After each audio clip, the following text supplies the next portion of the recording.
Kisah bagaimana saya mengadopsi seekor anjing liar yang tersesat masuk ke rumah saya. Beberapa bulan kemudian, sepulang dari lari pagi, saya terpaku melihat sekelompok prajurit pasukan khusus berdiri menunggu di depan pintu kos. Mari, ikuti kisah ini. Pagi ini dimulai persis seperti 90 hari terakhir. Saya mengenakan jaket penahan, angin yang bahunya sudah pudar, menenteng kantong plastik berisi roti tawar, kosong, segelas kopi hitam es kemasan yang dibeli di ujung gang, dan beberapa batang wortel segar. Berjalan tepat di samping saya adalah Badai. Bulunya yang berwarna hitam dengan kilau kuning kecoklatan tampak sedikit kusut karena embun pagi. Terdengar bunyi gesekan logam yang pelan dan teredam di atas jalan aspal perumahan kos-kosan, yang tidak rata. Itu adalah suara dari penyangga besi yang membalut kaki kiri, belakangnya. Langkah kakinya tertatih-tatih, berirama lambat, tetapi posturnya selalu tegak dengan kepala yang terangkat tinggi. Tahun ini usia saya 28 tahun. Seharusnya di usia ini orang sudah berkeluarga, atau setidaknya memiliki pekerjaan yang layak untuk menyambung hidup. Namun, saya justru tidak punya apa-apa. Rentetan hari-hari pengangguran yang panjang telah memeras habis sisa tabungan saya yang tak seberapa dan mengikis habis tekad seorang pria daerah yang mencoba bertahan di ibu kota Jakarta. Jika bukan, karena malam hujan badai 3 bulan lalu saat saya membuka pintu dan melihat anjing tua ini tergeletak sekarat di teras, mungkin saya masih tenggelam dalam pengaruh alkohol dan tidur kelelahan yang berlarut-larut hingga siang hari. Dialah yang menarik saya keluar dari kubangan lumpur itu. Kedisiplinannya memaksa saya untuk hidup berbeda. Saya membungkuk, bermaksud mengambil alih tas kain kanvas kecil yang sedang digigit erat oleh Badai di mulutnya. Di dalam tas, itu ada porsi makanan keringnya yang baru saya beli kemarin. Biar aku saja yang bawa, kakimu sedang begitu, buat apa memaksakan diri, omel saya dengan penuh kasih sayang. Badai sedikit menoleh, tatapan matanya menatap saya dengan teguh, rahangnya tetap terkatup rapat, tak melepaskan tali tas kain itu. Ia mundur setengah langkah, menghindari tangan saya, lalu kembali menatap ke depan dan terus berjalan. Sifatnya memang begitu, sangat mandiri, kadang saking bangganya ia terlihat keras kepala. Ia tidak pernah ingin merepotkan siapapun, termasuk orang yang sedang merawatnya. Apa yang bisa dilakukannya sendiri, akan dilakukannya sendiri. Saya menghela napas, tersenyum sambil menggelengkan kepala, lalu mempercepat langkah mengikuti ritme pincang anjing tua itu. Sarapan saya adalah roti dan kopi, sedangkan wortel itu adalah hadiah yang saya berikan padanya setelah setiap jalan pagi. Dua bayangan, manusia dan anjing, memanjang di gang kecil yang lembab. Suasana pagi itu hening, hanya sesekali terdengar suara serat-serot, sapu lidi dari ibu tua tetangga sebelah yang sedang menyapu sampah. Ketika kami hanya berjarak sekitar 20 langkah dari gerbang besi kos-kosan, Badai tiba-tiba berhenti mendadak. Tas kain di mulutnya jatuh berdebuk ke tanah. Kedua, telinganya yang tadinya terlipat tiba-tiba berdiri tegak. Seluruh bulu di tengkuknya meremang. Ia tidak menggonggong atau menggeram sedikit pun, tetapi seluruh tubuhnya menegang kencang seperti tali busur yang ditarik maksimal. Posturnya merendah, kaki depannya menekuk, matanya menatap tajam ke arah gerbang besi berkarat di depan kos-kosan kumuh itu. Itu adalah tingkat kewaspadaan tertinggi yang pernah saya lihat darinya selama 3 bulan terakhir. Saya mengerutkan kening, buru-buru melihat ke arah pandangan Badai. Jantung saya seakan berhenti berdetak sesaat. Di depan gerbang, reot kos-kosan miskin itu, 10 pria berdiri membentuk barisan horizontal tanpa bersuara sedikit pun. Mereka berbadan tegap dan tinggi besar, mengenakan seragam, loreng pakaian dinas lapangan, PDL, TNI. Seragam loreng kamuflase hijau, mereka sudah memudar, robek di bagian siku dan lutut, serta dipenuhi debu jalanan dan jejak angin malam. Di pundak mereka, terdapat ransel tempur besar khas pasukan khusus. Di kaki mereka, sepatu bot, lars tinggi dipenuhi lumpur merah kering yang mengeras jenis lumpur yang tidak berasal dari hutan beton perkotaan ini. 10 prajurit itu berdiri dengan khidmat, tidak ada yang saling berbicara. Suasana di sekitar mereka memancarkan aura kedisiplinan baja yang kokoh seperti benteng. Tatapan ke-10 pria itu tertuju lurus pada kami, lebih tepatnya, tertuju pada anjing tua, yang berdiri kaku di samping saya. Saya berdiri terpaku di tempat, tangan yang memegang gelas kopi tanpa sadar mencengkeram lebih erat. Berbagai pertanyaan muncul di benak saya. Siapa mereka? Mengapa para prajurit yang kental dengan nuansa pegunungan dan hutan belantara ini muncul di sebuah kos-kosan kumuh di tengah ibu kota? Dan mengapa tatapan mereka saat melihat anjing liar yang saya pungut ini mengandung emosi yang begitu kuat? Waktu seakan berhenti di gang sempit itu. Suara bising kendaraan dari jalan raya tiba-tiba terasa memudar. Saya berdiri mematung, tak berani melangkah lebih jauh. Anjing tua di sebelah, saya juga tak bergerak sedikit pun. Ia terpaku, matanya tak lepas dari 10 sosok berseragam militer di depannya. Tiba-tiba, sebuah gerakan serentak terjadi. 10 prajurit itu secara bersamaan mengangkat tangan ke kepala, melepaskan topi rimba yang mereka kenakan, dan memegangnya di depan sabuk. Gerakan mereka seragam, rapi, dan tegas, namun memancarkan sebuah penghormatan yang aneh. Ketika tak ada lagi pinggiran topi yang menutupi, saya bisa melihat wajah mereka dengan jelas. Itu adalah wajah-wajah yang dihiasi gurat-gurat kelelahan, kulit yang menghitam karena sengatan matahari dan angin pegunungan. Namun hal yang paling membuat saya terpukul adalah mata dari ke-10 pria kekar itu kini tampak memerah. Ada genangan air mata di sudut mata mereka, bersiap untuk jatuh, melewati pipi yang kasar. Pria yang berdiri di posisi tengah melangkah maju 1 langkah. Ia memiliki perawakan padat berisi, wajah persegi dengan bekas luka samar yang memanjang di bawah dagunya. Kulitnya paling gelap di antara ke-10 orang itu. Tangannya, yang memegang topi rimba dipenuhi kapalan tebal. Ia menatap tajam ke arah Badai, dadanya naik turun dengan cepat. Jarak antara dia dan kami kini hanya sekitar 10 meter. Sobat tua, kau masih ingat padaku? Suara pria itu serak dan bergetar, tidak terlalu keras namun cukup untuk bergema, di ruang sunyi pagi itu. Kalimat itu bukan ditujukan kepada saya, melainkan pada makhluk yang sedang berdiri menegang di sisi saya. Seketika setelah suara bergetar itu terdengar, cangkang sikap dingin, kebanggaan, dan kewaspadaan yang dipertahankan anjing tua itu selama 3 bulan, hancur berantakan. Kedua telinganya tidak lagi berdiri tegak melainkan terlipat ke belakang, dan ekornya mulai mengibas kuat membelah udara. Ia mengabaikan tas, kain di tanah, mengabaikan kaki kirinya yang dibalut besi penyangga berat. Ia berlari ke depan. Ritme larinya pincang dan tertatih, namun lebih cepat dari yang pernah saya lihat. Ia menundukkan kepala dan meluncur lurus ke arah pria yang baru saja memanggilnya. Prajurit itu membuang topi rimbanya ke tanah yang lembab, berlutut, dengan kedua kaki, dan merentangkan tangannya lebar-lebar. Badai menabrakkan dirinya ke dada pria itu, begitu kuat hingga sang prajurit, yang kokoh bak batu karang pun harus sedikit terdorong ke belakang. Anjing tua itu membenamkan kepalanya dalam-dalam ke lekuk leher sang prajurit. Suara rintihan tertahan yang memilukan keluar dari tenggorokannya tanpa henti. Ia mengibaskan ekornya, menggosokkan hidungnya kuat-kuat ke wajah, leher, dan seragam berdebu pria itu. Ia menjilati wajah gelap tersebut dengan kerinduan dan rasa haru yang luar biasa. Pria itu melingkarkan lengannya yang kasar, memeluk erat tubuh besar Badai. Ia menundukkan kepalanya ke bulu tengkuk anjing yang kusut itu.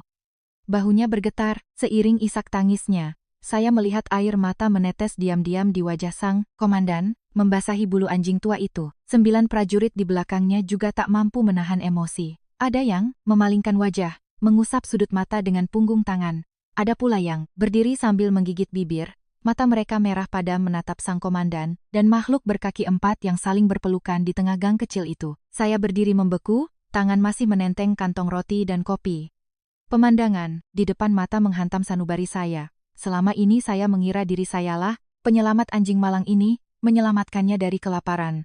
Namun detik ini, melihat bagaimana ia menangis, bagaimana ia membenamkan diri di pelukan prajurit itu, saya sadar saya keliru. Ia bukan anjing liar.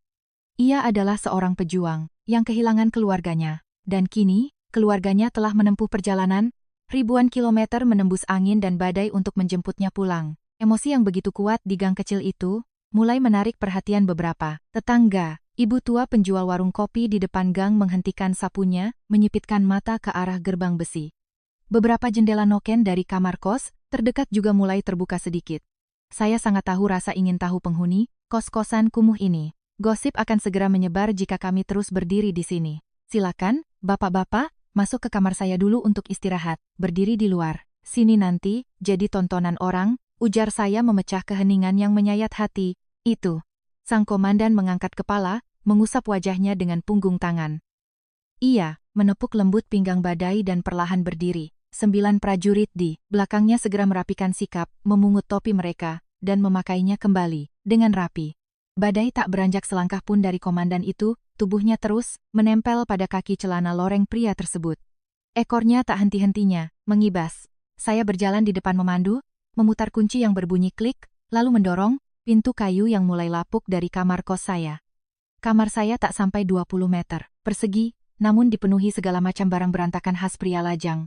Sebuah kasur lipat terhampar di sudut, kipas angin tua yang pelindung plastiknya sudah pecah, sebuah meja lipat mahasiswa, dan beberapa kardus mie instan yang ditumpuk. Ruangan yang sudah sempit itu kini menyambut 10 pria bertubuh besar bersama ransel tempur mereka yang tebal.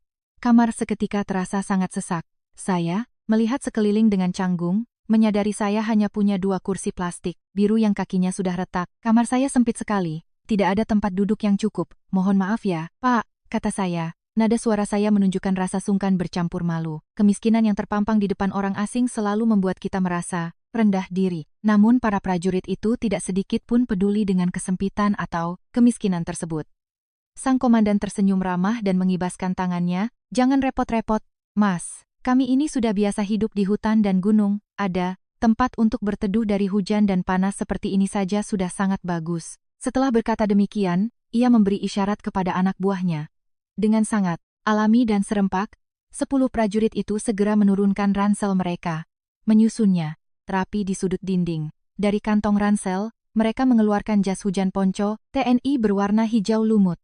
Hanya dengan beberapa kibasan tegas, mereka menggelar ponco-ponco itu di atas lantai keramik kamar kos yang dingin. Mereka duduk bersila dengan rapi di atas ponco tersebut, membentuk lingkaran di sisa ruang kosong di tengah kamar. Sigap, tanpa banyak tuntutan, tanpa keluhan, khas prajurit lapangan, Badai berbaring tepat di tengah-tengah lingkaran itu.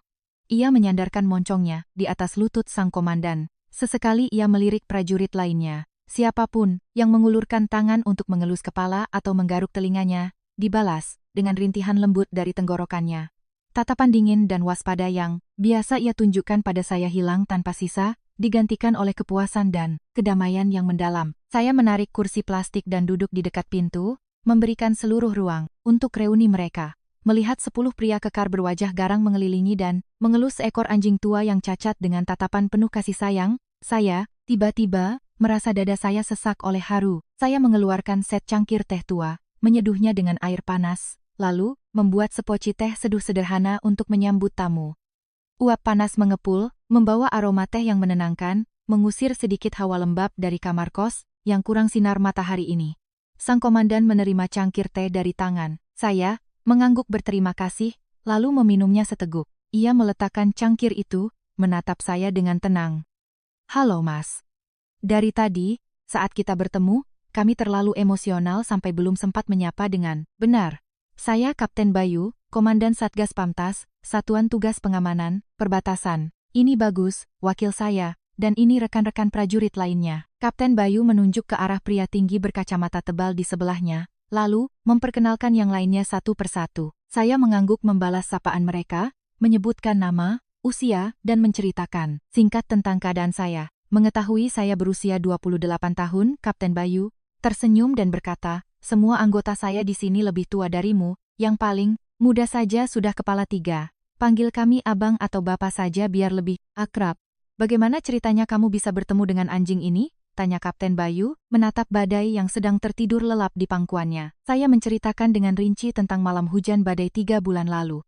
Adegan, saat anjing itu menyeret tubuhnya yang basah kuyup, dengan kaki berpenyangga, besi yang berdarah, menyelinap melalui celah pintu kos saya yang tidak tertutup rapat. Adegan saat saya memberikannya semangkuk bubur hangat dan menggunakan baju bekas untuk mengeringkan tubuhnya. Waktu itu saya lihat tubuhnya besar dan pakai penyangga kaki. Saya yakin ini pasti anjing peliharaan yang lepas. Tapi saya tunggu-tunggu tidak ada yang mencari. Anjing ini pendiam sekali, tidak pernah menggonggong atau mengeluh. Saya lihat dia sangat gigih bertahan hidup melewati sakitnya, seperti badai yang tidak bisa ditumbangkan. Jadi saya memberinya nama Badai. Mendengar nama itu disebut, Kapten Bayu dan Bang Bagus serempak mengangkat kepala menatap saya.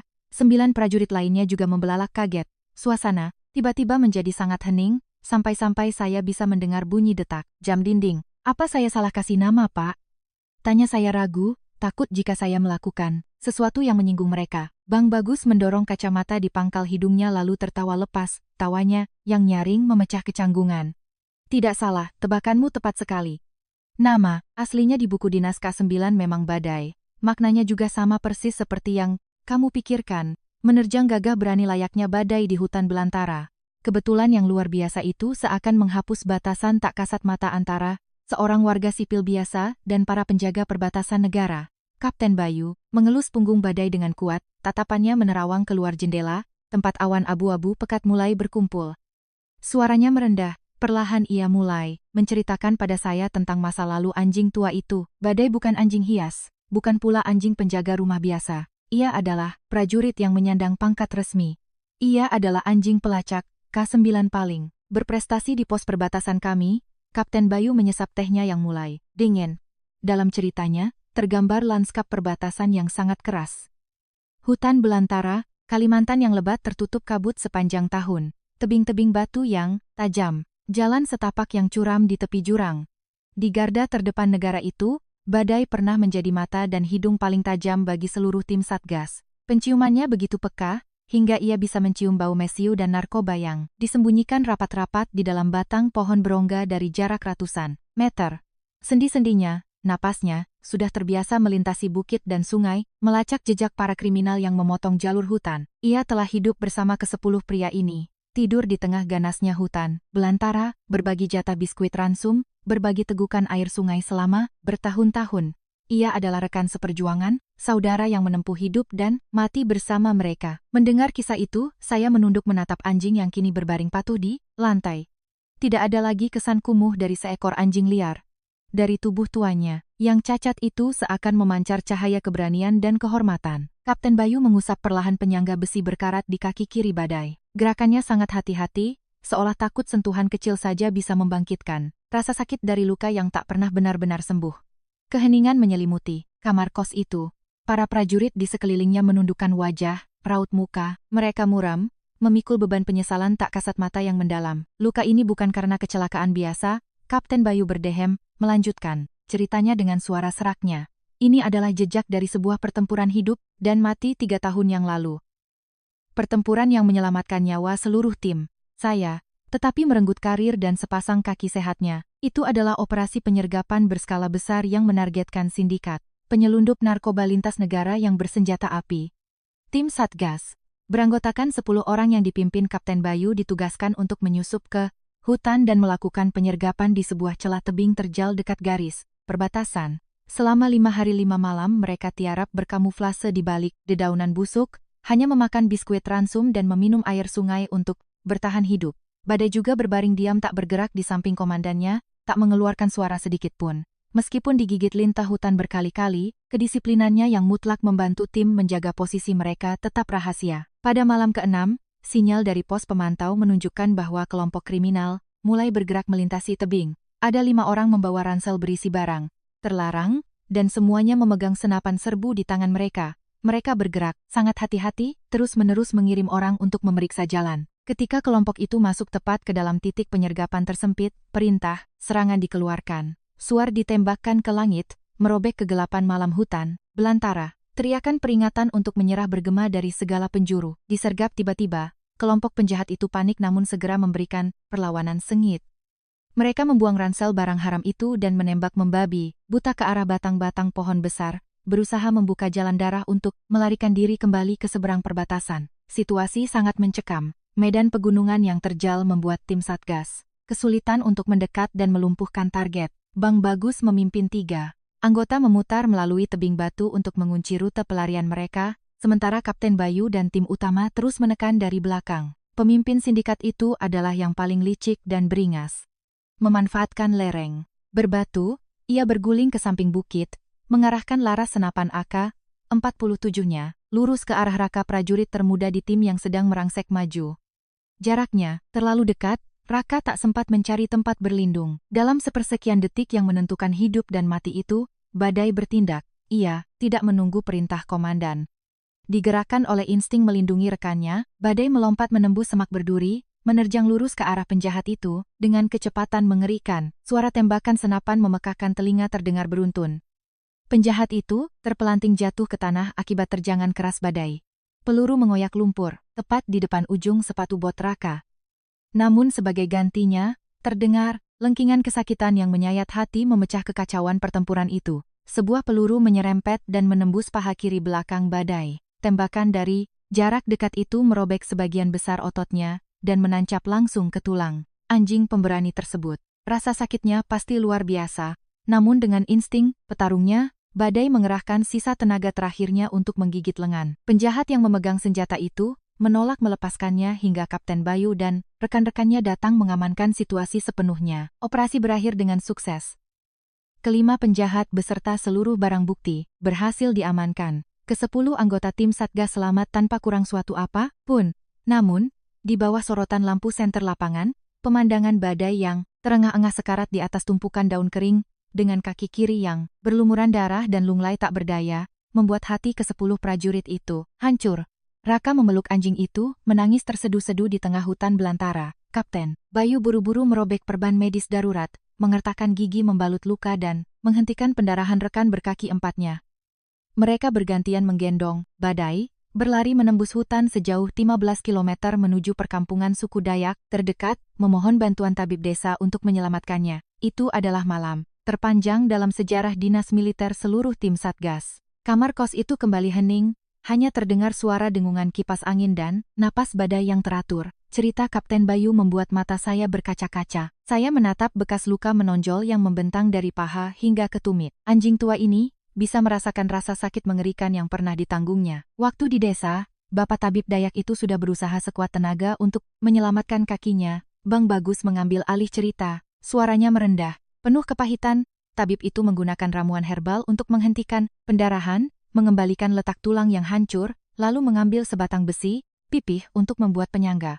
Badai terbaring kesakitan di lantai panggung kayu, selama sebulan penuh, untuk makan pun harus disuapi bubur encer sesendok demi sesendok. Tapi dia sangat penurut, tidak pernah merusak berangus mulutnya atau bersikap galak pada yang merawatnya. Setelah menjalani masa pengobatan yang panjang, luka Badai perlahan menutup. Namun penyangga besi yang secara permanen terpasang di kakinya membuat langkahnya selamanya menjadi pincang dan berat. Dokter hewan militer dari pusat melakukan evaluasi ulang saat unit menjemputnya dan mengeluarkan kesimpulan. Akhir, Badai telah kehilangan kelincahannya selamanya, tidak lagi memenuhi standar fisik yang keras sebagai anjing pelacak tempur.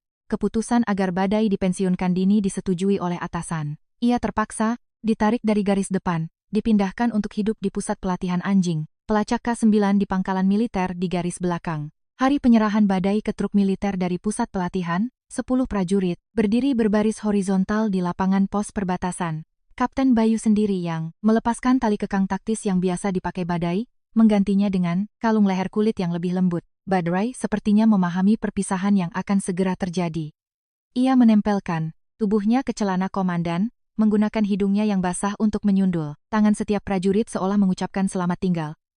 Raka menangis, sesenggukan, meminta izin berlari ke barak untuk mengambil biskuit ransum, menyembunyikannya di dalam kantong kain kecil, dan mengikatkannya di leher Badai. Ketika truk militer itu melaju menjauh dan menghilang di balik tikungan jalan, hutan, ke-10 pria tangguh itu menghapus air mata mereka, berjanji dalam hati, bahwa bulan depan, saat mendapat cuti pertama, mereka semua akan turun gunung, mengunjungi pangkalan militer untuk menjenguknya. Namun, realitas kehidupan prajurit berpangkat selalu kejam dan penuh ketidakpastian. Tanggung jawab menjaga perbatasan negara tidak pernah memberi mereka kebebasan untuk menentukan waktu mereka sendiri. Setelah operasi besar itu, situasi perbatasan terus memanas. Kelompok-kelompok penyelundup mengubah pola operasi mereka menjadi lebih brutal dan nekat. Tim Satgas Kapten Bayu diperintahkan untuk terus bergerak secara mobile, berpindah dari satu puncak gunung ke lembah sungai lainnya untuk mendirikan pos pantau. Ada kalanya mereka harus menyusup di dalam hutan selama 4 bulan penuh tanpa bisa kembali ke pos utama. Hujan lebat, gigitan pacet, serta jatah makan tempur yang ditelan buru-buru di dalam gua batu pelan-pelan menggerus fisik mereka, namun tak pernah menggoyahkan tekad. Sinyal telepon seluler tak menentu, saluran komunikasi dengan garis belakang nyaris terputus total. Segera setelah satu misi selesai, mereka langsung menerima perintah untuk tugas berikutnya. Cuti menjadi sesuatu kemewahan yang tak terbayangkan. Surat-surat permohonan, cuti yang baru ditulis setengahnya, terpaksa disimpan kembali ke dasar ransel. Bulan berganti bulan, tahun berganti tahun. Janji untuk mengunjungi rekan, berkaki 4 mereka tersapu oleh pusaran roda tugas yang kejam. Di malam-malam berjaga saat bulan purnama di atas tebing berangin, tim ini sering duduk mengelilingi api unggun, membicarakan Badai dengan rasa bersalah yang mendalam. Mereka mencoba menghibur diri bahwa di pusat pelatihan di pangkalan belakang, Badai pasti mendapat perawatan medis yang memadai, porsi makan yang terjamin, dan hidup lebih tenang dibanding di kawasan hutan, perbatasan yang berbahaya. Mereka sama sekali tidak menduga bahwa ketidakhadiran para prajurit berseragam, loreng itu justru menjadi siksaan kejam bagi kesetiaan tanpa batas yang dimiliki. Si anjing tua. Selama 3 tahun penuh, ke-10 prajurit itu mengingkari janji pada rekan yang telah mengorbankan tubuhnya demi menyelamatkan mereka. Cahaya di luar jendela kamar kos mulai menggelap, hujan badai turun dengan cepat, menumpahkan tirai air yang menderu-deru ke atas atap seng. Suara bising, itu sangat bertolak belakang dengan keheningan berat di dalam ruangan. Kapten Bayu menghabiskan tetes teh terakhirnya, tangannya yang kapalan mencengkeram, erat pinggiran cangkir porselen. Setengah bulan yang lalu, ketika situasi perbatasan akhirnya mereda, tim kami baru mendapat persetujuan dari atasan untuk cuti panjang pertama setelah 3 tahun nonstop berjaga di pos, lanjut Kapten Bayu, matanya syarat dengan penyesalan mendalam. Hal pertama yang kami lakukan saat turun gunung adalah menyewa bus langsung menuju pusat pelatihan di pangkalan militer garis belakang. Kami semua bersemangat membawa berbagai macam hadiah, mulai dari sosis, biskuit, ransum, hingga daging asap kesukaannya. Namun, saat bus berhenti di depan gerbang pusat pelatihan, yang menyambut 10 prajurit itu adalah wajah panik dan gugup dari perwira menengah Dr. Hewan di sana. Beliau membawa Kapten Bayu ke ruang kerjanya, menuangkan segelas air putih, lalu menghela napas menyampaikan kabar bak petir di siang bolong. Badai telah hilang. Ia telah kabur dari pangkalan sejak 3 bulan yang lalu. Pasukan pencari dari unit tersebut telah menyisir seluruh area sekitar selama berminggu-minggu namun tidak membuahkan hasil. Dr. Hewan menceritakan bahwa sejak dibawa ke garis belakang, Badai tak pernah menikmati hidup yang sesungguhnya. Meski diberi kandang yang bersih dan jatah makan standar terbaik untuk anjing K9 pensiunan, ia sepenuhnya menarik diri. Ia menolak interaksi apapun, menolak ikut berlari atau berolahraga ringan, bersama anjing K9 lainnya di sana. Selama 3 tahun, setiap kali selesai makan, ia akan berbaring diam di sudut kandang yang paling dekat dengan pagar. Matanya selalu menatap tajam ke arah gerbang utama pangkalan. Setiap kali ada suara, mesin truk militer lewat atau sekilas bayangan orang berpakaian loreng hijau masuk ke gerbang, ia akan buru-buru berdiri, telinganya ditegakkan penuh harapan. Lalu, ketika menyadari itu bukan wajah-wajah gelap penuh debu yang ia kenal, ia kembali melipat telinganya, menunduk berjalan ke sudut kandang dan mengeluarkan rintihan-rintihan pedih. Dia merindukan hutan, merindukan kami sampai hampir gila. Suara Bang Bagus bergetar menyela cerita komandannya. Dokter bilang dia depresi berat, sering mogok makan dan berat badannya turun drastis. Dia pikir kami sudah benar-benar membuangnya. Puncak keputusasaannya terjadi pada suatu malam hujan badai 3 bulan lalu, ketika aliran listrik pangkalan padam akibat pohon tumbang. Rasa kesepian Badai meledak. Dengan seluruh sisa tenaga dari tubuh tuanya, ia menggigit dan merobek tali rantai berlapis plastik yang melingkar di lehernya secara membabi buta. Giginya berdarah dan gusinya robek, tapi ia tak berhenti.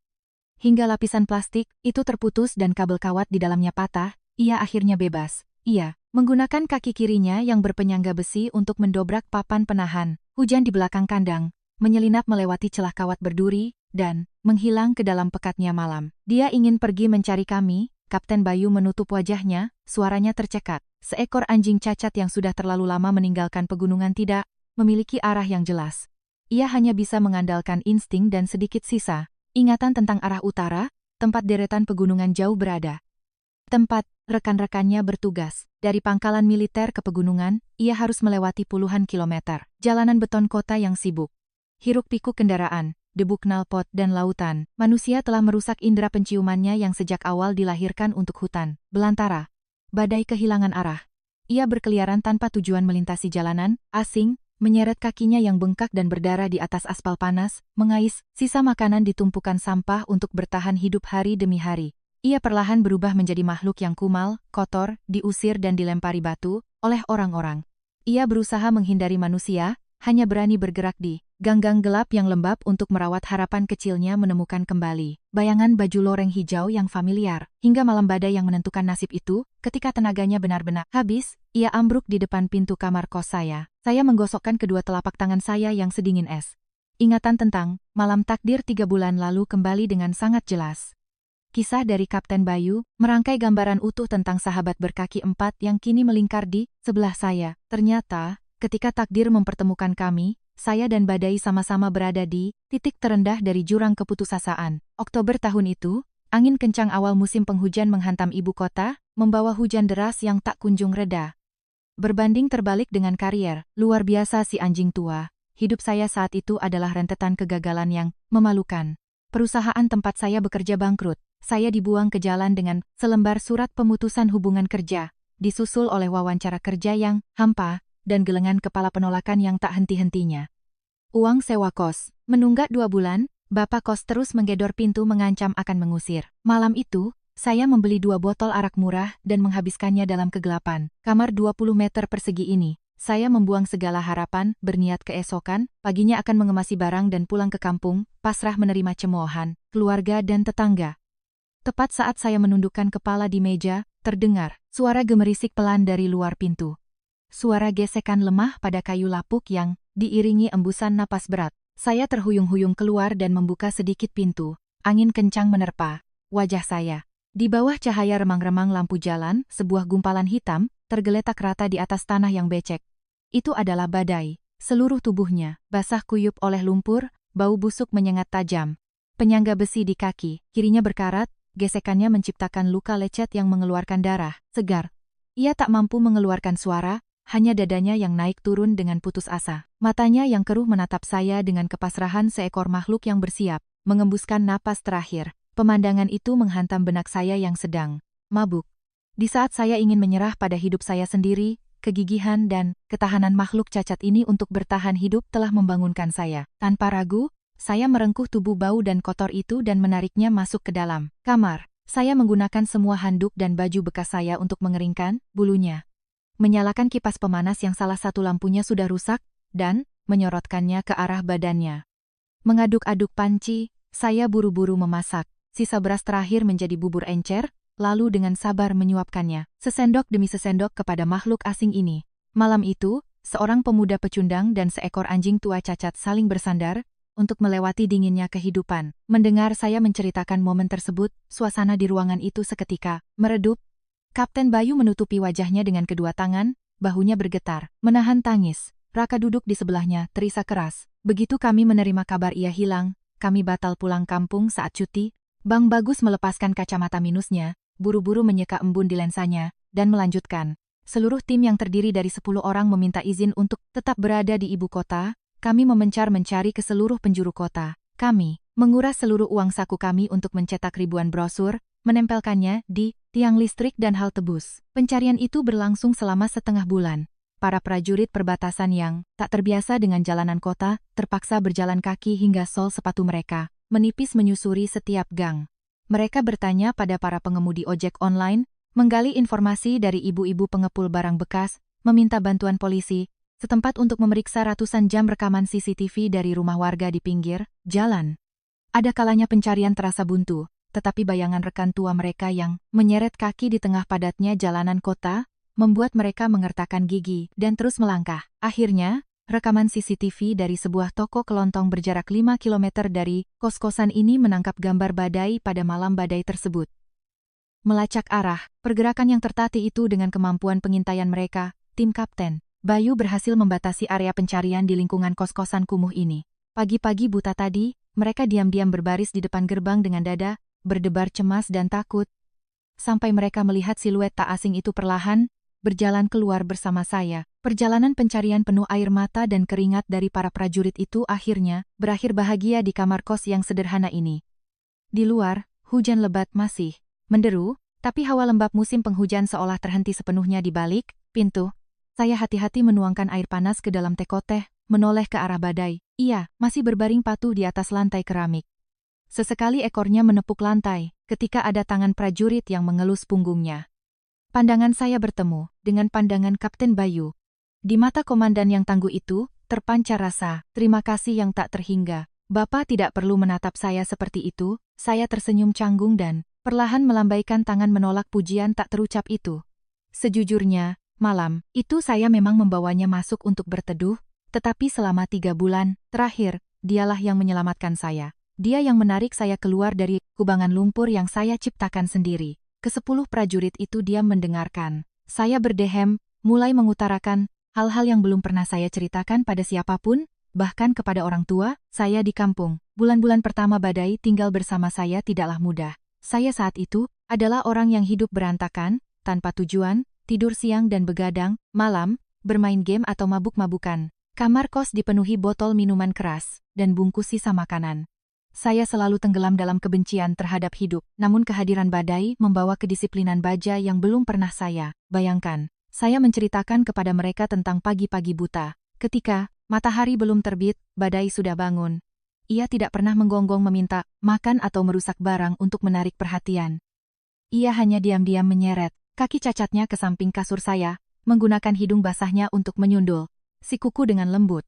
Jika saya sengaja menarik selimut dan tidur lagi, ia akan dengan sabar duduk diam tepat di sebelah ranjang. Tatapan matanya yang tegas dan tenang menatap lurus ke arah saya, menciptakan tekanan tak kasat mata yang tak bisa ditolak. Keteguhan itulah yang memaksa si pemalas seperti saya untuk menendang selimut dan bangun tepat pukul 6 pagi. Setiap hari, saya mulai berganti pakaian, memakai sepatu olahraga, dan membawanya jalan-jalan. Berkat rutinitas bangun pagi dan berolahraga itu, tubuh saya perlahan mendapatkan kembali vitalitasnya, tak lagi loyo dan pegal seperti sebelumnya. Dia membawa kedisiplinan militer dan menerapkannya langsung di kamar kos kumuh ini. Saya tertawa saat mengingatnya. Saat waktu makan tiba, dia duduk rapi di samping mangkuk plastiknya menunggu, tidak pernah merengek atau melompat ke piring saya. Setelah makan, dia akan menggigit kain lap bekas di lantai untuk membersihkan area tempatnya berdiri. Melihat seekor anjing cacat tanpa rumah, saja tahu cara menjaga kedisiplinan, saya jadi merasa malu pada diri sendiri. Penyelamatan badai tidak hanya sebatas kebiasaan hidup, ia membangkitkan tekad tangguh yang selama ini tertidur dalam diri saya. Saya teringat malam-malam panjang terjaga duduk di depan layar komputer, melihat lamaran kerja yang terus-menerus dibalas dengan email penolakan yang dingin, tekanan uang sewa dan masa depan yang suram membuat saya sesak napas. Ada kalanya saya membenamkan kepala ke keyboard, menjambak rambut dengan frustrasi, ingin menghancurkan segala sesuatu di sekitar saya. Tepat pada saat saya paling hancur, badai datang. Ia melangkah perlahan, mengangkat kaki depannya yang kokoh dan meletakkannya di atas paha saya. Kehangatan dari bulunya menembus celana kain saya. Ia menatap saya, tanpa suara. Namun kekukuhan makhluk yang pernah menempuh hidup dan mati itu menjadi seperti jangkar yang menahan kewarasan saya.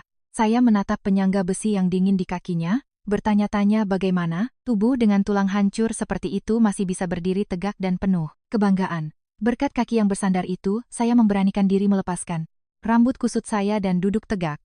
Saya mulai menghapus kalimat-kalimat pesimis di CV saya, memperbaiki deskripsi kemampuan saya yang sebenarnya, dan mengirimkan lamaran untuk peluang baru. Badailah yang mengajarkan saya cara menghadapi kegagalan, kata saya. Kapten Bayu mengangguk, bibirnya mengembang menjadi senyum hangat.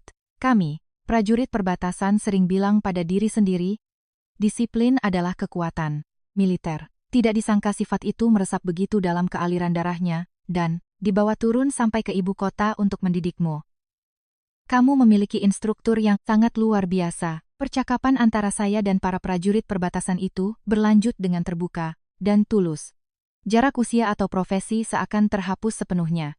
Kami saling berbagi cerita, mulai dari sulitnya mencari pekerjaan di Jakarta hingga patroli melelahkan di pedalaman hutan. Suara berat ke-10 pria itu bergema teratur, menenggelamkan suara rintik hujan yang memukul kaca noken buram di jendela saat Bang Bagus sedang bersemangat menceritakan kejadian konyol tentang prajurit muda yang salah tangkap babi hutan dikira penyelundup. Kapten Bayu tiba-tiba mengangkat tangannya memberi isyarat. Gerakan tegas sang komandan membuat semua orang seketika terdiam. Kamar kos itu dalam sekejap jatuh dalam keheningan mutlak. 10 prajurit menahan napas bersamaan, mengarahkan pandangan ke tengah ruangan. Di bawah pendar lampu neon yang pucat, badai sedang meringkuk di atas karpet sabut kelapa tua. Dagunya bertumpu pada kedua kaki depannya, telinganya terkulai, rata di kedua sisi kepala, perutnya naik turun secara teratur. Di sela-sela, suara hujan di luar, sebuah suara asing terdengar dari tenggorokan si anjing tua. Itu adalah dengkuran ngorok yang ritmis dan panjang. Astaga, dia mengorok, bisik Raka, matanya terbelalak kaget. Bang Bagus mendorong kacamatanya, mencondongkan tubuh sedikit ke depan, untuk mendengarkan lebih jelas. Bahunya bergetar hebat, dadanya naik turun menahan emosi yang meluap. Air mata kembali menggenang di sudut mata sang wakil. Komandan, dulu saat berjaga di pos atau sewaktu masa penyembuhan di pangkalan militer, kalau dia tidur, telinganya selalu berdiri, kata Bang Bagus dengan suara tercekat dan bergetar. Kamu tahu tidak, anjing pelacak tempur dilatih untuk selalu waspada dan mengintai. Sekalipun sangat kelelahan, saat tidur mereka Hanya memejamkan sebelah mata, dan satu telinga ditempelkan ke tanah untuk mendengar suara-suara aneh. Insting bertahan hidup dan tugas melindungi rekan, tim memaksa mereka untuk tidak pernah lengah. Bahkan setelah ditarik ke garis belakang selama 3 tahun, dokter hewan bilang tidurnya sangat gelisah. Sedikit saja ada suara, ia akan langsung terbangun. Ke-10 prajurit itu menatap badai dengan tatapan yang bercampur antara kepedihan dan kebahagiaan. Suara dengkuran teratur itu, bagi saya hanyalah hal biasa saat makhluk tertidur lelap. Namun bagi para prajurit yang pernah mempertaruhkan nyawa, itu adalah bukti nyata dari rasa aman. Anjing tua ini telah melewati pertempuran brutal, menahan luka sampai ke tulang, lalu telantar di jalanan kota yang penuh jebakan. Tubuh dan pikirannya selalu dalam kondisi siaga untuk melawan dunia. Namun di sini, saat ini juga, ia telah membuang seluruh pertahanan dirinya. Ia tidak perlu lagi mendengarkan langkah kaki asing. Ia tidak perlu lagi membuka mata untuk mengawasi bahaya. Dengkurannya membuktikan bahwa badai telah sepenuhnya melepaskan cangkang prajurit tempurnya. Ia telah menemukan kedamaian sejati di relung jiwanya. Kapten Bayu dengan lembut menyentuh lutut saya dengan tangan kapalannya. Suaranya merendah dan hangat. Terima kasih, Nak.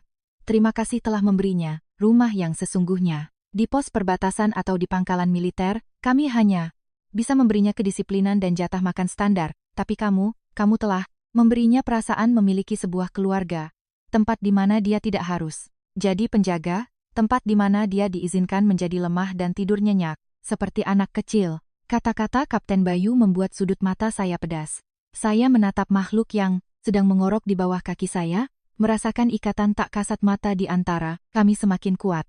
Ia telah mengajari saya cara untuk tangguh, dan sebagai balasannya, saya tanpa sengaja memberikannya tempat berlindung paling aman, setelah melewati segala badai dalam hidupnya.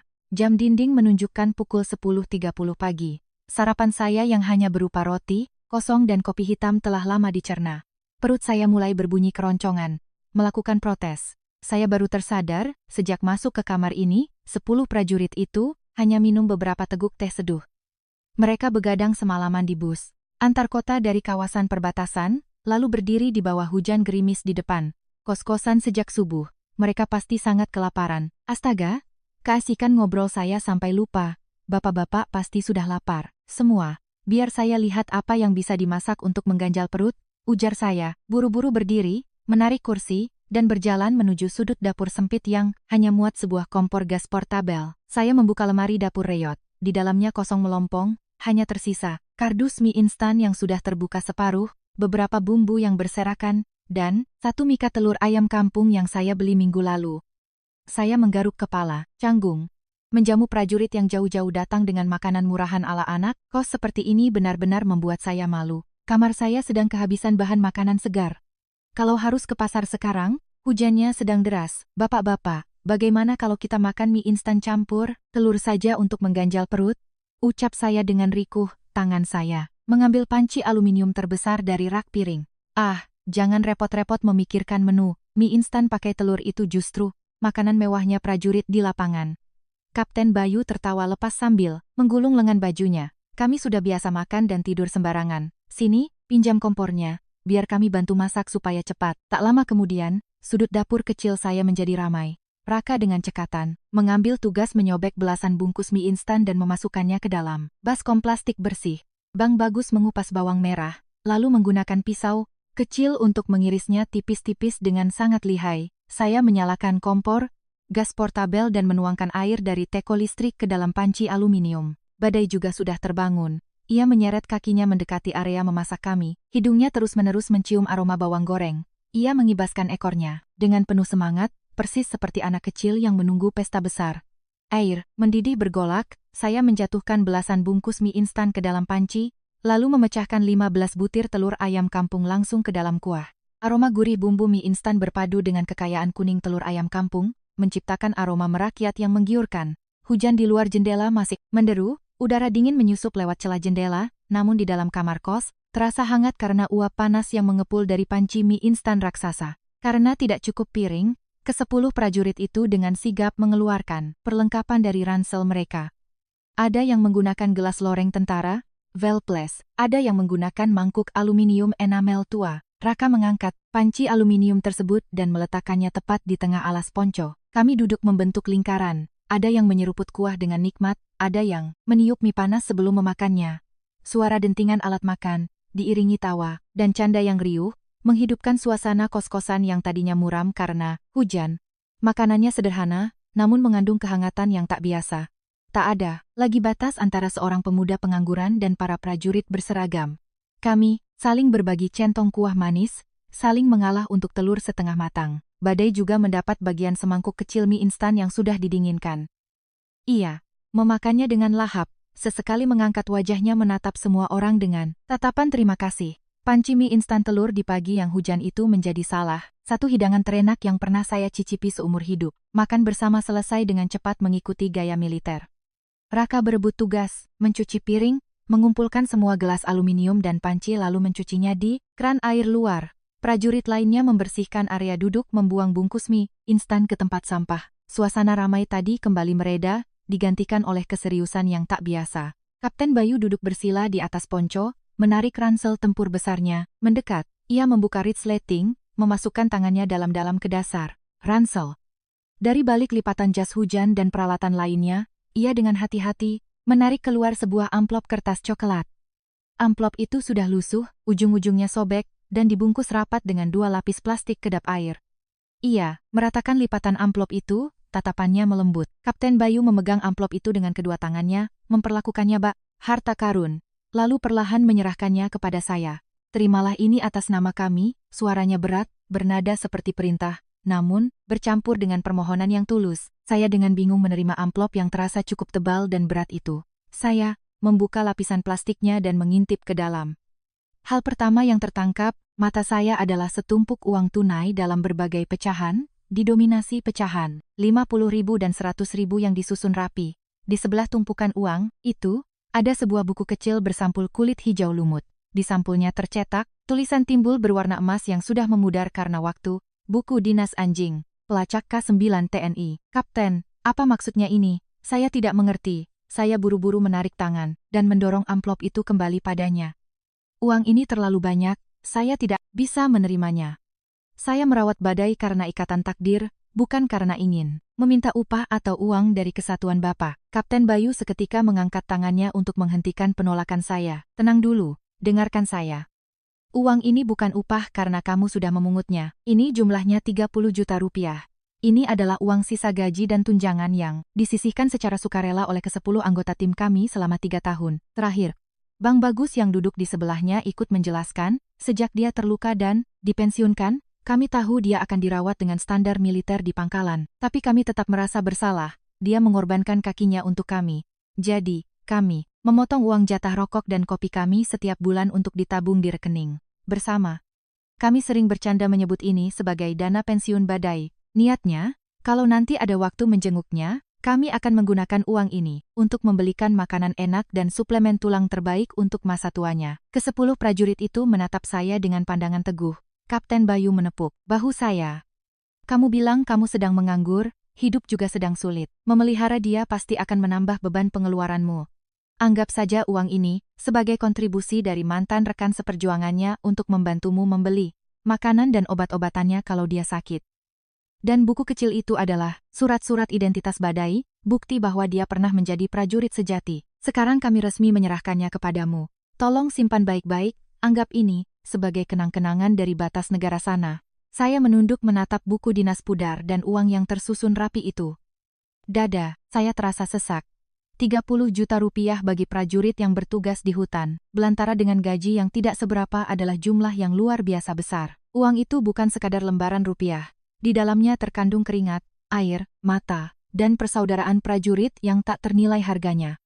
Melihat tatapan penuh permohonan dari Kapten Bayu dan prajurit lainnya, saya tahu saya tidak bisa menolak lagi. Menolaknya sekarang bukan lagi soal menjaga harga diri, melainkan melukai perasaan suci mereka. Saya perlahan mengusap sampul kulit buku dinas itu, berusaha menahan air mata yang mendesak keluar. Baik, akan saya terima. Saya berjanji pada bapak-bapak, uang ini hanya akan digunakan untuk memberikan kehidupan terbaik bagi Badai. Badai akan selalu punya rumah sampai hari di mana ia memejamkan mata untuk terakhir kalinya. Mendengar kata-kata saya, wajah tegang ke-10 pria itu seketika menjadi rileks. Mereka menghela napas lega, senyum lebar mengembang di wajah-wajah gelap, penuh debu itu. Beban penyesalan yang menekan dada mereka selama 3 tahun, panjang akhirnya terangkat sepenuhnya, di kamar kos sempit ini. Setelah menyerahkan amplop berisi dana pensiun, Kapten Bayu masih duduk terdiam. Tangannya kembali masuk ke sebuah kantong kecil bridesletting di sisi luar ransel. Tempurnya, ia mencari sebentar, lalu mengeluarkan sebuah benda kecil yang pas di telapak tangannya. Ia membuka genggamannya di depan saya. Itu adalah selongsong peluru senapan SS-2 dari Kuningan murni. Permukaannya telah diamplas sampai halus dan digosok hingga memantulkan cahaya neon yang pucat di kamar kos. Di bagian dasar selongsong, tempat primer berada, terdapat lubang bundar yang dilubangi dengan sangat rapi.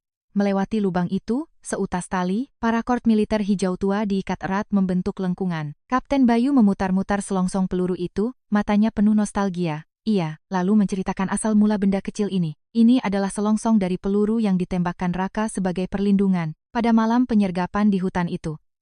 Pertempuran hidup mati itu juga merupakan pertempuran terakhir dalam karier Badai. Raka bersusah payah mencari kembali selongsong ini di antara daun-daun kering dan membawanya pulang ke pos. Raka, prajurit termuda yang duduk bersila di sebelahnya, menggaruk kepalanya sambil tersenyum malu-malu. Ia menjelaskan, waktu itu saya bawa pulang, pas ada waktu luang saya gosok-gosok ke batu sungai selama sebulan sampai halus, mengkilap, biar tidak ada bagian tajam yang bisa melukai mulut anjing. Saya melubanginya, memasang tali, dan mengubahnya jadi mainan hadiah untuk Badai. Setiap kali dia mau berlatih berjalan pakai penyangga besinya, saya kasih mainan. Ini. Saya menatap benda kenang-kenangan kecil itu yang ternyata memuat dedikasi luar biasa dari seorang prajurit. Di kalangan militer, selongsong peluru sering diubah menjadi gantungan kunci atau pulpen untuk diberikan pada keluarga.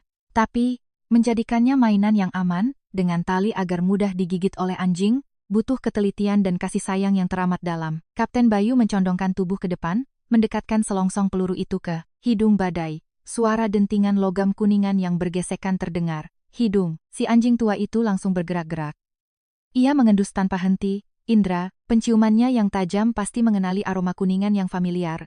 Aroma, keringat, dan tangan-tangan kasar yang dulu pernah membelainya. Badai membuka mulutnya perlahan, menggigit bagian talinya dan menarik selongsong. Itu, gerakan Badai sangat mantap.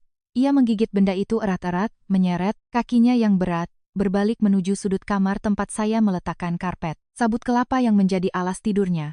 Sesampainya di sana, ia menjatuhkan selongsong itu. Menggunakan hidungnya yang basah, ia mengangkat ujung karpet, lalu menggunakan kaki depannya untuk mengais dan menyembunyikan selongsong peluru itu di bawah karpet. Selesai menyembunyikannya, ia menggunakan kaki berpenyangga besinya, menginjaknya kuat-kuat beberapa kali seolah memastikan bahwa benda itu aman.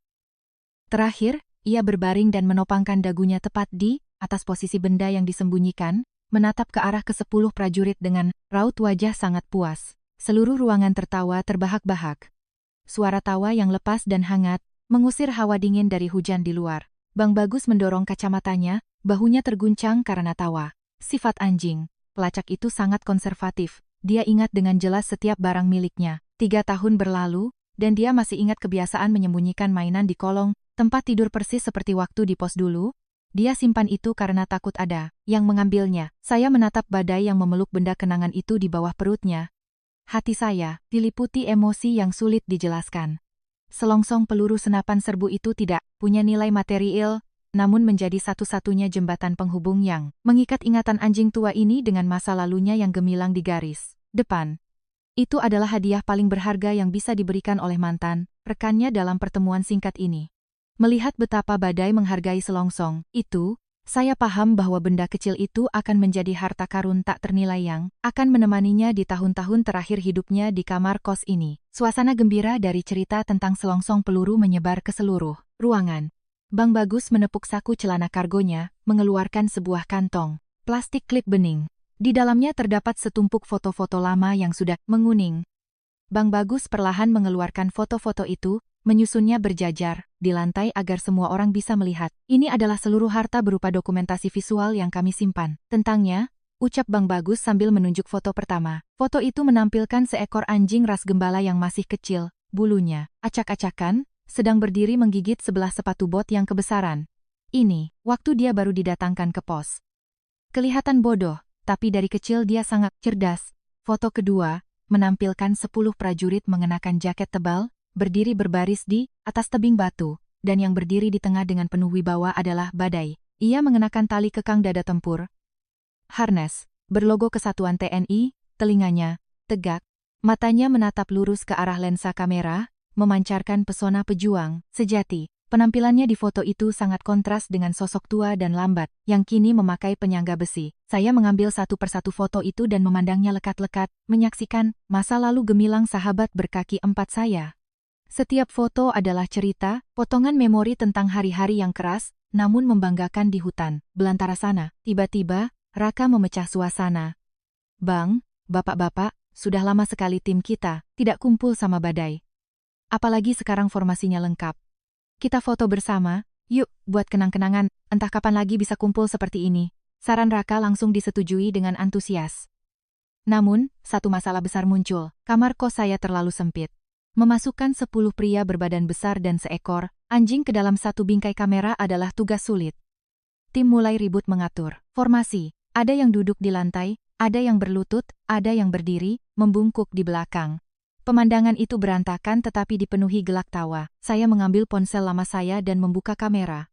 Karena tidak ada tempat untuk menyandarkan ponsel, saya terpaksa menumpuk 3 kardus mie instan menjadi tripod dadakan di dekat pintu. Saya meletakkan ponsel bersandar pada gelas aluminium, mengatur sudut pandang, agar seluruh orang masuk ke bingkai kamera. Saya pasang timer 10 detik. Ya, semua bersiap, senyum yang lebar. Saya berseru sambil menekan tombol kamera, lalu berlari terburu-buru menuju satu-satunya celah kosong di samping Badai. 10, 9, 8, hitungan mundur berjalan. Ke-10 prajurit itu merangkul bahu satu sama lain. Kapten Bayu dan saya duduk bersila di barisan depan.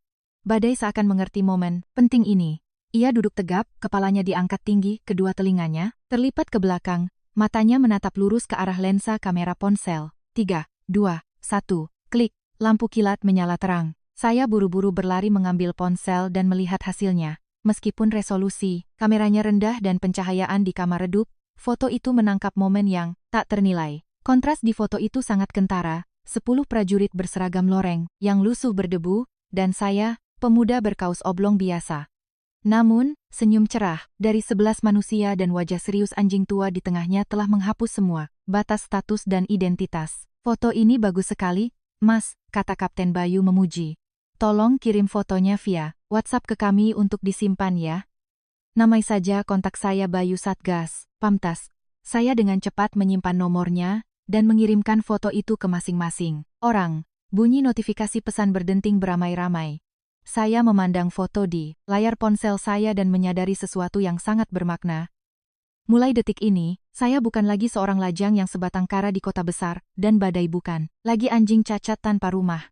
Lewat foto sederhana ini, kami resmi menjadi bagian dari sebuah keluarga besar, keluarga yang disatukan oleh persaudaraan dan belas kasih yang mendalam. Setelah sesi foto selesai, euforia mulai reda, digantikan oleh kelelahan fisik yang menumpuk berhari-hari. Hujan lebat di luar mengundang embusan angin dingin, masuk lewat celah pintu, membuat suhu ruangan menurun drastis. Saya melihat ke sekeliling dan mendapati Raka, si prajurit termuda, sedang bersandar di dinding, lembab, kepalanya terkulai ke samping. Napasnya teratur, matanya tertutup rapat, ia tertidur lelap. Kapten Bayu memberi isyarat agar yang lain diam. Ia melepaskan jaket pelapis. Luarnya berniat untuk menyelimuti Raka. Saya bergegas mencegahnya, membuka lemari, dan mengambil satu-satunya selimut rajut tebal milik saya, lalu menyelimutkannya perlahan dari bahu hingga ujung kaki prajurit muda itu. Raka bergerak sedikit, menyusupkan wajahnya ke kehangatan selimut, lalu kembali tertidur nyenyak dengan ekspresi sangat damai. Dia sudah mencapai batas tenaganya, bisik Bang Bagus menatap rekan mudanya. Setengah bulan ini, setiap hari kami berjalan kaki puluhan kilometer menyusuri sudut kota. Kadang cuaca sangat panas, kadang hujan deras sampai banjir setinggi mata kaki, tapi kami terus berjalan menempelkan brosur, bertanya dari penjaga keamanan sampai ibu petugas kebersihan. Raka itu yang paling sayang sama Badai, dia yang paling sibuk lari ke sana kemari, dan menolak untuk istirahat. Mendengar cerita Bang Bagus, saya merasakan betapa kerasnya proses pencarian. Itu, bagi prajurit yang terbiasa menggunakan kompas dan peta topografi di hutan, tersesat di labirin jalanan beton kota dan ganggang sempit ibu kota adalah cobaan berat. Namun yang menggerus tenaga mereka bukan jarak tempuh, melainkan kekhawatiran yang membebani pikiran mereka siang dan malam. Kapten Bayu mengelus punggung Badai, suaranya pelan penuh kegetiran. Jujur saja, Mas, terkadang kami sudah memikirkan kemungkinan terburuk. seekor anjing, cacat yang menyeret penyangga besi berat, kelaparan dan kehausan di tengah kerasnya jalanan. Kami takut dia tertabrak kendaraan dan mati tergeletak di jalan. Atau yang lebih parah, kami takut dia jatuh ke tangan sindikat pencuri anjing dan rumah potong liar, lalu berakhir di atas piring sebagai hidangan di kedai daging anjing. Setiap kali kami melewati kedai-kedai seperti itu di pinggir jalan, hati kami sakit. Takut kalau kami masuk, kami malah melihat potongan kulit dengan bekas lukanya yang khas. Pengakuan komandan itu membuat suasana kamar kos menjadi murung. Para prajurit menundukkan wajah, seolah memutar ulang perasaan tidak berdaya dan teror yang mereka rasakan beberapa hari lalu. Air mata pria tangguh yang biasanya langka, kini hampir tumpah kembali. Tapi Tuhan masih sayang sama kami, Bang Bagus menengadah menatap saya. Matanya memancarkan rasa terima kasih yang tak berujung. Sore kemarin saat melihat rekaman buram kamera CCTV di mana ia berjalan tertatih masuk ke lingkungan kos ini, seluruh tim menangis haru, terharu karena tahu dia masih hidup. Dan pagi tadi, saat melihatmu menuntunnya jalan-jalan keluar gerbang, melihatnya bersih dan lebih gemuk dari saat ia di pangkalan, hati kami terasa begitu ringan. Kamu tidak hanya memberinya makanan, kamu memberinya martabat. Saya duduk terdiam menerima kata-kata tulus dari lubuk hati prajurit berpengalaman itu. Kesedihan mereka bukan karena kehilangan aset militer, tapi rasa iba melihat saudara seperjuangan mereka harus menderita telantar. Ketakutan atas kematian tragis di jalanan telah menjadi batu besar yang menekan dada mereka selama 3 bulan. Dan keberadaan badai yang aman di kamar kos kumuh, inilah yang akhirnya menghancurkan batu penyesalan itu. Rasa terima kasih mereka begitu besar, hingga saya merasa tak pantas menerimanya secara utuh. Hujan badai di luar perlahan mulai reda. Suara rintik di atap seng makin jarang terdengar. Saya berdehem, memutuskan untuk memecahkan kesunyian berat ini. Tatapan saya beralih dari Kapten Bayu ke arah para prajurit lain. Bapak-bapak, tolong jangan berterima kasih lagi pada saya. Sejujurnya, kalian semua salah paham soal ikatan antara saya dan badai. Saya memulai bicara, perlahan, mencari kata yang tepat untuk mengungkapkan isi hati saya. Kalian melihat ini dan berpikir sayalah pahlawan yang menyelamatkan anjing tersesat dari kematian. Tapi kenyataannya berbanding terbalik. Dialah yang menarik saya dari dasar jurang keputusasaan. Saya mulai menceritakan lebih detail tentang malam badai 3 bulan lalu. Malam itu bukan hanya momen saya menemukan badai, tetapi juga momen ketika saya berencana menyerah pada hidup. Saya menceritakan tentang tumpukan surat lamaran, kerja yang ditolak, tagihan sewa merah yang tertempel di pintu. Saya menceritakan depresi berat yang saya alami, merasa tidak punya arah dan merasa sebagai pecundang yang tak pantas hidup. Ada satu malam saat tekanan itu begitu mencekik, saya hampir menyerah, ingin pulang kampung dan pasrah dicemooh. Saya duduk tertunduk di depan layar komputer, mengepalkan tangan, ingin menghancurkan apapun di sekitar saya. Saat itulah badai datang. Suara saya bergetar mengingat momen ajaib itu. Ia tidak menggonggong, tidak menjilat atau mencari perhatian. Ia melangkah maju perlahan, mengangkat kaki yang memakai penyangga besi itu, dan meletakkannya tepat di lengan saya yang gemetar. Saya berhenti sejenak, menunjuk penyangga logam yang berkarat di kaki badai. Rasa dingin menusuk dari besi itu menyentuh kulit saya. Saya menoleh padanya. Seekor makhluk dengan tulang yang hancur lebur, dibuang, telantar, dan kelaparan. Tapi posturnya selalu tegak dengan kepala mendongak. Ia berdiri di sana, menggunakan tubuhnya yang hancur sebagai tumpuan untuk menyadarkan pemuda, sehat namun pengecut ini. Begitu besi itu menyentuh tangan saya merasa sangat malu pada diri sendiri. Seekor binatang cacat saja tidak menyerah untuk hidup dengan terhormat. Apa alasannya seorang pria muda berbadan sehat malah menyerah hanya karena beberapa surat lamarannya ditolak? Berkat kakinya yang bersandar tanpa suara, itu, saya berani melepaskan tangan dari rambut saya. Saya membersihkan botol-botol minuman keras yang berserakan. Saya mengubah gaya hidup malas saya, bangun pagi, dan lari bersamanya setiap hari. Pikiran saya kembali jernih. Saya mulai meninjau ulang keahlian saya, menulis ulang surat lamaran dengan sikap yang lebih optimis. Ketangguhan badai menular pada saya, menyuntikkan antibiotik kuat ke dalam nadi saya untuk melawan kelemahan jiwa. Mendengar pengakuan saya, ke-10 prajurit itu terdiam 1000 bahasa. Mereka menatap saya dengan pandangan yang sama sekali berbeda. Bukan lagi pandangan berterima kasih kepada warga biasa yang baik hati, melainkan penghormatan kepada pria yang berani bangkit dari keterpurukannya. Kapten Bayu tersenyum hangat dan penuh pengertian. Ia menjulurkan tangannya, menepuk pundak saya kuat-kuat.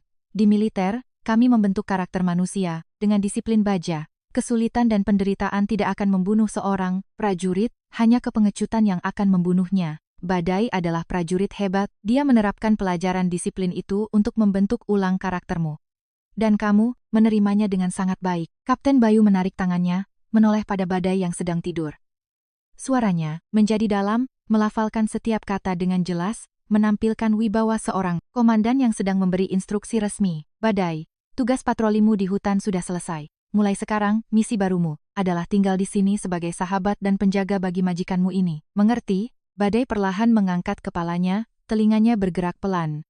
Ia mengeluarkan suara ngik halus dari tenggorokannya, sebuah bentuk konfirmasi bahwa perintah telah diterima. Proses pemindahtanganan tugas yang suci dan paling aneh itu terjadi di dalam kamar kos kecil ini, mengikat takdir seorang pemuda dan seekor anjing pelacak, dengan benang tak kasat mata yang tidak bisa diputuskan. Ruangan itu kembali hening setelah perintah Kapten Bayu dilontarkan. 10. Pasang mata prajurit mengamati reaksi Badai. Si anjing tua menyeret kakinya, untuk berdiri, mengarahkan wajah lurus ke sang komandan. Ia tidak mengibaskan ekor atau menggonggong, hanya berdiri tegak dengan telinga yang terpasang, layaknya prajurit menerima perintah dari atasan. Sesaat kemudian, perlahan ia menoleh ke arah saya, memakai moncong basahnya menyundul siku saya, lalu kembali, merebahkan diri di sebelah kasur saya. Melihat adegan itu, Bang Bagus menghela napas sangat panjang. Senyum puas menghiasi wajahnya. Wakil komandan itu melepas kacamata, memakai ujung bajunya, untuk mengelap kaca yang berkabut. Kecemasan yang menghantui batinnya selama berminggu-minggu akhirnya musnah sama sekali. Bagus sekali, suara Bang Bagus kini ringan, tak ada lagi ketegangan. Anjing pelacak punya harga diri yang tinggi. Mereka terbiasa hidup untuk menjalankan perintah, terbiasa merasa punya peran penting. Dokter hewan di pangkalan bilang, Badai depresi, karena merasa dirinya sudah jadi barang rongsokan yang tak berguna, tak bisa melindungi siapapun lagi. Hari ini saat kamu memeliharanya, kamu telah memberinya kembali tujuan hidup. Ia memilih menyandarkan kakinya di tanganmu di malam hujan badai itu bukan kebetulan belaka. Ia tahu kamu butuh sandaran, dan ia memilih menunaikan tanggung jawab sebagai sandaran tersebut. Prajurit yang lain mengangguk setuju. Perasaan mereka kini ringan seutuhnya. Beban pencarian yang melelahkan selama setengah bulan menguap, berganti dengan rasa lega. Raka yang sudah bangun tidur, sayup-sayup mendengar akhir percakapan, dan meregangkan badannya tersenyum. Berarti malam ini di bus balapan kembali ke barak, kita sudah boleh tidur pulas, dong. Komandan, canda Raka, menepuk bahunya yang pegal. Berminggu-minggu ini, kepala saya mau pecah rasanya. Setiap mau merem, langsung kebayang Badai lagi, mengais sampah. Sekarang lihat dia tidurnya nyaman begitu, hatiku plong. Kapten Bayu tertawa keras dan menepuk punggung Raka. Betul sekali. Malam ini, kalian boleh mengorok keras-keras di bus. Misi sudah selesai. Sang komandan menatap saya lagi, sorot matanya mengandung kepercayaan mendalam. Ia mulai menjelaskan detail cara mengurus rekan sejawat mereka itu. Ia menasihati saya agar selalu menjaga ruangan tetap kering, apalagi saat angin kencang berembus. Besi penyangga di kaki Badai sangat sensitif dengan suhu dingin. Saat suhu turun drastis, logam itu akan menyerap dingin dan menusuk ke tulang yang pernah cedera di dalamnya. Rajin-rajin beli minyak kayu putih asli, kata Kapten Bayu sambil memperagakan pijatan di pahanya sendiri. Malam sebelum tidur, tuang minyak kayu putih di telapak tangan, gosok biar hangat, baru usapkan di sekitar kulit pinggir besi, kakinya. Jangan tekan kuat di tulangnya, cukup gosok sekitarnya biar hangat dan darahnya lancar mengalir.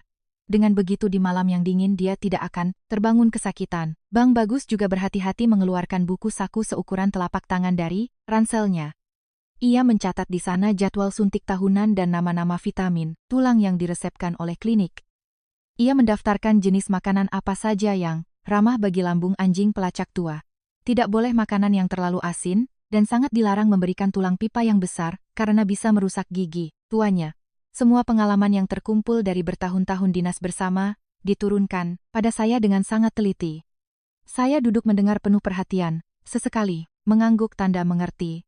Mengadopsi Badai sejak detik ini bukan lagi sekadar memberi makan di pinggir jalan, namun secara resmi telah menjadi sumpah suci di antara laki-laki. Jam di dinding menunjukkan pukul 12 malam. Hawa dingin menusuk tulang khas malam. Hujan badai ibu kota benar-benar terasa ketika hujan beralih menjadi gerimis, berkepanjangan. Angin kencang meniup melewati jendela noken menciptakan suara berdesir. Hujan menetes pelan mengenai atap seng, membasahi lantai semen, pekarangan. Di dalam kamar 20 meter persegi ini, ke-10 tentara telah memisahkan diri ke sudut masing-masing, memejamkan mata sekadar beristirahat, sambil menunggu waktu menuju terminal bus. Suara napas teratur mereka berpadu dengan dengkuran khas badai, merangkai lagu pengantar tidur yang mendamaikan. Saya tak bisa tidur. Saya menggapai lampu tidur oranye di sudut ruangan dan meredupkan cahayanya, lalu bergerak pelan mendekati badai yang melingkar di atas. Karpet sabut kelapa. Saya bersila di lantai, mengulurkan tangan dan mengusap bulu tebal si anjing tua. Suhu hangat tubuhnya menular ke tangan saya, mengusir hawa dingin malam itu. Perlahan tangan saya turun mendekati kaki kirinya. Jari, saya menyentuh bekas luka tebal di dekat penyangga besi berkarat itu. Permukaan, besinya kaku dan dingin, berbanding terbalik dengan detak kehidupan hangat di balik kulit rusaknya. Saya mengamati luka itu dalam keremangan. Untuk mendapatkan kedamaian tidur di sini saat ini, paha kiri tersebut telah menanggung kerusakan fatal oleh tembakan. Senapan. Sumsum tulangnya hancur, otot robek dan pendarahan parah. Sakit yang tak mungkin terbayangkan. Namun, tak sekalipun ia melolong protes pada nasib, tak mengizinkan rasa cacat merenggut wibawa prajurit di dalam dirinya. Biar, langkah pincang dan menyeret, kepalanya selalu terangkat tinggi berhadapan dengan dunia nyata. Saya menarik tangan, menggosok-gosokkan kedua telapak tangan. Saya merefleksikan kembali perjalanan hidup diri saya. Luka-luka selama bulan-bulan saya menganggur, tidak berdarah, tidak ada besi untuk membebatnya. Tapi dampaknya bagi jiwa saya juga parah. Beberapa kegagalan wawancara, kritik dari kerabat, tekanan keuangan, perlahan mengerogoti harga diri seorang pemuda berusia 28 tahun. Saya sempat mengizinkan diri ini rubuh dan berlindung dari kenyataan di balik botol minuman dan kasur. Saya pernah mengira diri saya adalah orang paling malang di muka bumi. Namun, begitu memandang kodet luka tebal badai, saya sadar betapa lemahnya saya. Bukti, ketahanan hidup yang luar biasa. Anjing ini, yang kehilangan karier, kehilangan keluarga, kelaparan dan terdampar, gigih melawan keputusasaan. Bahkan kakinya, yang pincang itulah yang ia gunakan untuk berdiri dan untuk membangunkan pemuda tersesat di kegelapan ini. Tangguh bukanlah tentang memiliki tubuh utuh dan sempurna, tapi bagaimana kau memilih sikapmu melawan badai. Dinginnya angin luar menabrak tembok kos-kosan, namun di dalam dada saya berkobar api kehidupan. Saya sedikit menunduk dan memastikan ujung selimut wol menutupi area besi penyangga milik badai, mencegah masuknya draft angin dari celah pintu. Sang anjing sedikit bergerak merapatkan moncongnya di atas paha saya, lalu kembali mendengkur. Malam musim hujan yang ganas bisa saja mencekam, namun begitu makhluk hidup bersandar satu sama lain, badai selebat apapun hanya tertahan di luar pintu yang terkunci. Jarum jam merangkak ke arah jam 12.30. Tibalah saat tim Satgas Pamtas berangkat ke terminal demi mengejar bus malam kembali ke barak tugas. Kapten Bayu bangkit pertama kali, tepat waktu seperti alarm tentara. Ia berdehem lirih dan menepuk bahu rekan-rekannya yang terlelap. Tak ada kuapan malas, tak ada keluhan, penundaan. 10 pria berotot kuat berdiri bersamaan, menyiapkan segala perlengkapan tempur mereka. Semua gerakan dalam diam mutlak. Suara gemerisik jas hujan ponco yang dilipat, suara bunyi klik-klik ransel tempur yang ditutup. Raka menunduk mengencangkan tali lars tentaranya dan menyusupkan tali berlebih kelipatan celana kargonya. Kurang dari 3 menit, ke-10 pria ini telah lengkap rapi memakai seragam PDL tempurnya. Ransel hijau khas pasukan elit melekat gagah di punggung. Udara tegang penuh rasa khidmat kembali hadir persis saat bersiap masuk medan operasi. Saya melangkah mendekat pada kenop, lalu memutar pelan membuka sedikit pintu kayu tua itu. Angin dingin lorong luar seketika menyusup, menampar tirai kain tipis pintu kamar. Hujan telah menjadi rintik halus. Pendar lampu jalan kota memberi refleksi cahaya pada aspal basah. Kapten Bayu berjalan menjadi yang terdepan menuju lorong depan kos-kosan, diikuti 9 anggota di belakang. Saat sepatu sang komandan menginjak batas teras luar pintu, langkahnya seketika terhenti. Ia memutar badannya dan memandang ke arah dalam. Dalam balutan cahaya kuning redup, badai masih mendengkur menyisakan hanya selimut wol dan besinya. Tertidur begitu lelap tanpa tahu rekan-rekannya akan pergi meninggalkannya. Kapten Bayu merapatkan badannya, menghentakkan kedua tumit, menyatukan posturnya, membentuk sikap sempurna. Wajah gelap sang komandan mendadak diliputi wibawa dan kesungguhan mutlak. Ia mengayunkan tangan kanannya perlahan ke arah atas, jarinya rata saling menempel tepat memotong di ujung alis kanan. Sikap hormat sempurna. Sebuah hormat ala militer yang tegas, presisi dan syarat akan penghormatan abadi. 9 anggota lain merespons spontan meniru aksi Kapten Bayu dan menyatukan tumit untuk melakukan format penghormatan yang sama, presisinya, tanpa komando verbal. 10 tentara perbatasan, 10 prajurit bertarung nyawa, memberikan postur. Khidmat tertinggi mereka menembus angin gerimis untuk hormat yang dipersembahkan kepada seekor anjing pelacak yang meringkuk damai. Saya mematung di sudut, samping, menyembunyikan napas yang sesak di dada menahan haru. Salut militer itu tak sekadar gestur formal. Ini rekognisi sempurna tumpah darah badai pada negara. Pesan penghormatan tanpa suara dari nyawa-nyawa manusia yang terlindungi atas tindakannya saat itu. Serta lebih dari itu, simbol akhir dari karier heroik K9 terbaik demi membuka lembaran barunya yang tenang, aman dan mendamaikan. Waktu terdiam menahan embusan dalam durasi sekian detik, rintikan atap menjadi latar suara sakral malam ini. Kapten Bayu menurunkan tangannya, seluruh 9 anggota menurunkan hormat mengikuti. Sang komandan menatap saya dan membagikan senyum ketenangan utuh dan terakhir. Sekali anggukan tipis darinya, dan dia membalikan diri berjalan melintasi gang sempit itu. Bayangan loreng perlahan, pudar ditelan kegelapan tirai hujan meninggalkan kamar kos kumuh, melepaskan kehangatan terakhir.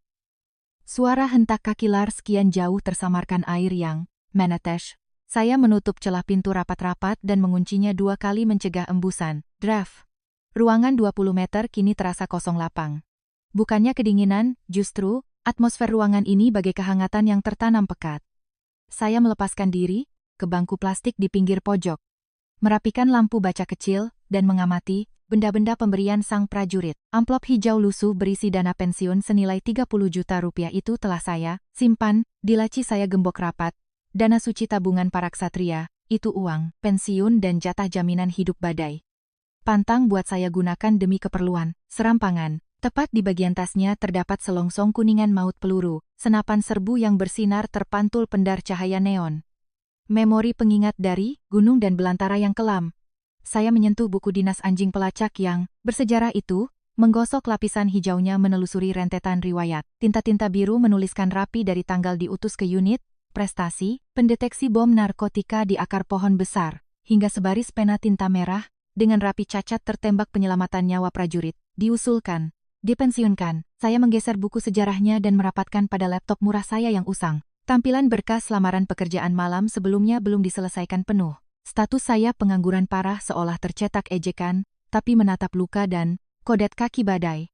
Suatu kebangkitan batin menyeruak dalam diri. Dulu saya takut, sibuk membersihkan, mencoba menutup rentetan waktu kegagalan, berbisnis atau saat pecat pabrik bangkrut dengan kebohongan manis supaya terlihat mulus sempurna oleh para HRD perusahaan.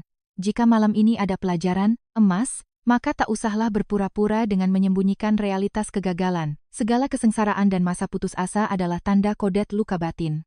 Sama halnya seperti penyangga logam kaki badai. Bukti kuat bahwa kami bisa melalui badai yang buruk, tapi kami selamat, hidup, dan tegap memandang lurus hari esok. Kursor ditarik. Huruf direvisi ulang mendetail memaparkan status yang sejujurnya, menyebut keruntuhan perusahaan secara logis tanpa basa-basi, manipulatif. Tak perlu menyembunyikan masa buruk dari CV, masa sulit ini diubah jadi evaluasi mendalam realitas keras sebuah pengakuan kegagalan nyata. Kembali melanjutkan langkah bukanlah menyapu masalah masa lalu dan membakarnya dari cermin realita. Menata awal baru adalah momen berani di mana keping pecah, di punggung kita dijadikan jubah kekuatan menghadapi langkah dan pertempuran. Berikutnya, mentari ufuk menyentuh tepi waktu ibu kota, derak angin hujan berganti hiruk, pikuk kehidupan rutinitas mesin dan suara burung berkicau. Jakarta kembali, bernapas, saya mematikan lampu neon kamar dan merentangkan kedua lengan ke atas. Di bawah kasur sana badai merintih panjang, kaki bersih penyangganya tegap, diangkat lurus. Meregang merapatkan pundak tuanya, menyeret jalannya ke tubuh saya, dan menggerakkan hidungnya mengendus tulang lutut untuk mengharapkan. Pelukan hangat menyapa hari, awal jalan kami dimulai, dengan jaket penahan, angin, sepatu olahraga usang. Saya membuka engsel kos, menuntun prajurit. Perbatasan berhati mulia itu berjalan menantang hari menjemput hangat mentari, paginya,